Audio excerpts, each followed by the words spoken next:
right, WMC, this is the video to find our 2 mini winners for the Conor McGregor in focus. So we'll check the time, May 4th at 1:20 p.m. We're going to go over to the mini and type live. We have May 4th at 1:20 p.m. So I want to make sure that's what I said. Actually, we have 3 winners. Sorry about that. 3 winners for this one. So top 3 after the final roll will win spots in the main.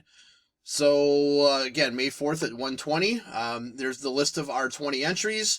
Top 3 after the final roll will win, so we need a dice roll of 5 or higher. That's not going to work. 5 times. Here we go. Good luck looking for the top 3. 1, 2, 3, 4. Last and final. Here we go. Good luck. It is Chad, Joe, and Joe. So, Chad, you will get the first pick of 5 spots. Joel, you will get the remaining 5 spots for taking second and third. So there is our verification code. Our timestamp, once again, May 4th, 1:21 p.m. That's it, guys. Thanks.